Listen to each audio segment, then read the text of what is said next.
Hello దోస్తులు, welcome back to my channel S3 explores. ఎవరైతే మే నెలలో పాండిచ్చేరి పోదాం అనుకుంటారో అర్జెంట్ గా మీ ప్లాన్ అయితే పోస్ట్ పోన్ చేసుకోవాలి. అరుణాచలం పక్కనే పాండిచ్చేరి ఉన్నదని పోయేస్తే మాత్రం డైరెక్ట్ శివయ్య దగ్గరికి ఫ్లైట్ టికెట్ తీసుకోవాల్సి ఉంటది మీరు.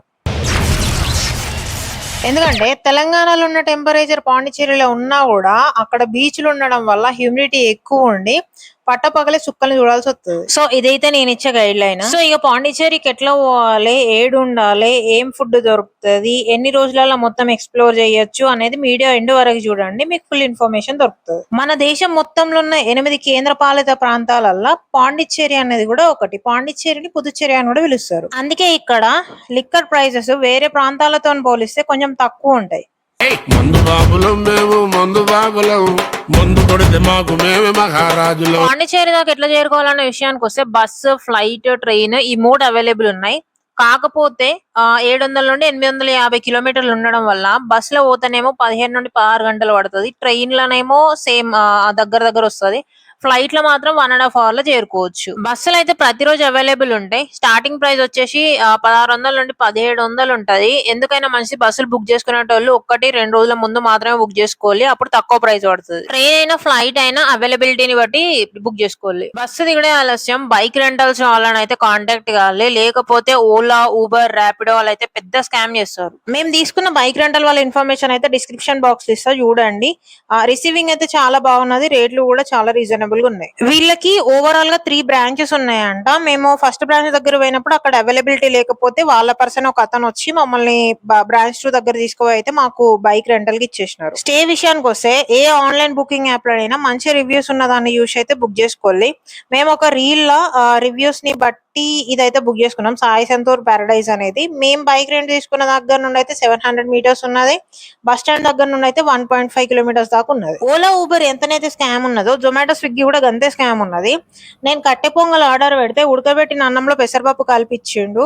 చాయ్ అయితే చాలా వరస్ట్ గా ఉన్నది, చక్కెర పానకం లెక్కనే ఉన్నది. ఫుడ్ మీద హోప్స్ పెట్టుకొని అయితే అస్సలకే పోవద్దు. ఏదో కొన్ని రెస్టారెంట్ లో మాత్రమే మంచిగా ఉన్నది, కానీ ఆ రెస్టారెంట్ నేమ్స్ కూడా చెప్తా, లాస్ట్ వరకు చూడండి. హోటల్ స్టే 4/5 అయితే ఇస్తాను. మా అదృష్టం ఏమిందంటే మేము పోయిన రోజు అయితే దగ్గర దగ్గర సాయంత్రం 5 గంటల నుండి 6 గంటల దాకా అయితే ఫుల్ వర్షం పడ్డది. ఈవినింగ్ 6 దాటిన తర్వాత అయితే కొంచెం మంచిగానే ఉండే. ఆ టైం కి మేము బయటికి పోయినాం. ఎన్ని ఎక్స్ప్లోర్ చేసినా ఏం చూసినా కూడా 1-2 రోజుల కంటే ఎక్కువ మాత్రం టైం పట్టదు పాండిచ్చేరి మొత్తం ఎక్స్ప్లోర్ చేయాలన్నా కూడా. ఎందుకంటే rock beach, paradise beach, rock Marina or Pondy Marina ఇవన్నీ ఒకటే దగ్గర ఉంటాయి. French colony, new light house ఇవన్నీ కూడా ఒకటే దగ్గర అరౌండ్ 1 to 2 కిలోమీటర్స్ రేడియస్ లో మాత్రమే ఉంటాయి. ఆరోవిల్ల బీచ్, ఆరోవిల్ల విలేజ్, మాడ్రి మందిర్ ఇవన్నీ మాత్రం ఒక 5 కిలోమీటర్స్ డిస్టెన్స్ లో ఉంటాయి. వైట్ టౌన్ కి, రాక్ బీచ్ కి నియర్ బై. మేము మే 8 సాయంత్రం ఇక్కడ 6:30కు గచ్చిబౌలిలో బస్ ఎక్కితే పొద్దుగాల 9:30కి పాండిచ్చేరిలో చేరుకున్నాం. కాకపోతే మేము ముందు రోజే వెదర్ రిపోర్ట్ చూసుకునే వారికి వర్షం ఉన్నదని తెలిసింది. సో అయినా కూడా మేము క్యాన్సిల్ చేసుకోలేము కదా అని చెప్పేసి వెళ్ళిపోయింది. సాయంత్రం 6 గంటల నుండి అయితే వర్షం ఆగిపోతుంది అని వెదర్ రిపోర్ట్ లో చూసుకొని 5 గంటలకి స్టార్ట్ అయినాం. బయటికి చిన్న చిన్న చినుకులు పడుతున్నా కూడా పోయినాం. ఆడ రాక్ బీచ్ లో మొత్తం తిరిగినాం ఆ రోజు నైట్. సాయంత్రం 5-6 గంటలకు మేము బీచ్ దగ్గర పోయినా కూడా అక్కడ చాలా మంది ఉండడం వల్ల మేము ఆ వ్యూ ని అంత సరిగ్గా ఎంజాయ్ చేయలేకపోయినాం. తర్వాత కొంచెం అటు ఇటు తిరిగి వచ్చి మళ్ళీ 7 గంటలకు ఏమో ఆ రాక్స్ మీద కూర్చొని ఆ సౌండ్ వింటా అంటే అసలు ఏమన్నా ఉండేనా. ఒకసారి అయితే మీరు 7:30 తర్వాత 8 గంటలకు అట్లా వెళ్ళి అక్కడ కూర్చోండి, అర్థమవుతుంది మీకు ఫీలింగ్. డే 1 అయితే ఆడికే ఎండ్ అయింది. జస్ట్ రాక్ బీచ్ దగ్గర నడుచుకుంటూ వెళ్ళినాం, అక్కడ ఉన్నాయని ఎక్స్ప్లోర్ చేసినాం నడుచుకుంటాను. రాక్ బీచ్ దగ్గర కంపల్సరీగా పోవాల్సిన కేఫ్ ఏంటిదంటే లీ కెఫే. అక్కడ క్యాపచినో బాగుంది, కానీ ఇక్కడ డిసప్పాయింట్మెంట్ ఏంటంటే టీ ఎక్కువగా దొరకదు. చిన్న చిన్న స్టాల్స్ లో మాత్రమే ఉంటది. ఈ లీ కెఫే పెద్ద పెద్ద కెఫేలలో వాళ్ళు ఓన్లీ టీ బ్యాగ్స్ ఇస్తున్నారు. ఇదే కేఫ్ లో సాయంత్రం టైం లోనేమో బేకరీ ఐటమ్స్ ఉన్న కాఫీ ఉంటది. మార్నింగ్ టైమ్ లో సౌత్ ఇండియన్ టిఫిన్స్ కూడా అవైలబుల్. డే 1 నైట్ డిన్నర్ కి అరోనా ఆంధ్ర కిచెన్ అని రాక్ బీచ్ నుండి దగ్గర దగ్గర ఒక 5 కిలోమీటర్ల దూరం ఉన్నది, ఆడదాకా పోయినాము. పోయి మెనూ చూస్తే మాత్రం అసలు ఇట్లా పీడిఎఫ్ ఉంటది కదా, పీడిఎఫ్ ఇచ్చిర్రు. ఫుడ్ మాత్రం 3.5/5 అయితే ఇస్తాము.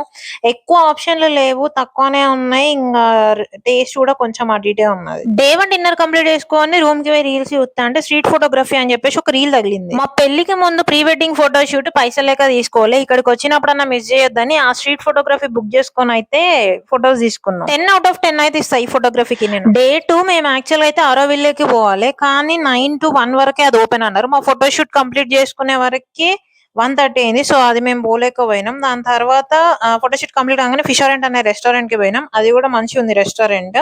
ముందు రోజు డిన్నర్ బిస్కెట్ అయింది గానీ, సెకండ్ డే ఫిషారెంట్ రెస్టారెంట్‌లో లంచ్ మాత్రం మంచిగానే ఉండే.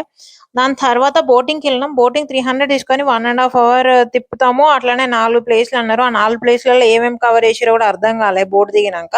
కాకపోతే బోట్‌లున్నప్పుడు మాత్రం ఈ వ్యూస్ అయితే మంచిగానే ఉండే. ఆర్కిమెడ్ దగ్గరికి తీసుకెళ్తాము. అక్కడ 20 మినిట్స్ స్టే ఉంటది. రోమ్ చేయొచ్చు అని అన్నారు. కాకపోతే అది స్కిప్ చేసిర్రు. ముందు రోజు వర్షం వల్ల పడిపోయిందని చెప్పి. దాని తర్వాత ఈడెన్ బీచ్‌కి పోయినాం. బోటింగ్‌కి నార్మల్‌గా 200, 300 ఉంటది. అంతకు మించి ఉండదు బోటింగ్‌కి. డే 1లోనేమో డిన్నర్ బిస్కెట్ అయింది. డే 2 అన్నా మంచిగా ఉంటదేమో అంటే ఒక లంచ్ మాత్రమే మంచిగున్నది. కేఫ్‌కి పోయినప్పుడు ప్రైజెస్ మాత్రం టూ హై ఉన్నాయి. అట్‌లీస్ట్ 1 కిలోమీటర్‌కైనా, హాఫ్ కిలోమీటర్‌కైనా ఒక్కొక్క టెంపుల్ ఉంటది. సో, ఇంట్రెస్ట్ ఉన్న వాళ్ళు ఏ టెంపుల్‌కైనా ఎళ్లి విజిట్ కావచ్చు. మేమైతే వినాయకుని టెంపుల్‌కెళ్ళినాం. Famous temple. ఓవరాల్‌గా ఒక్క పర్సన్ పోవాలంటే స్లీపర్ ట్రైన్ యూజ్ చేస్తే మాత్రం 6000 నుండి 7000లో వెళ్ళిపోవచ్చు.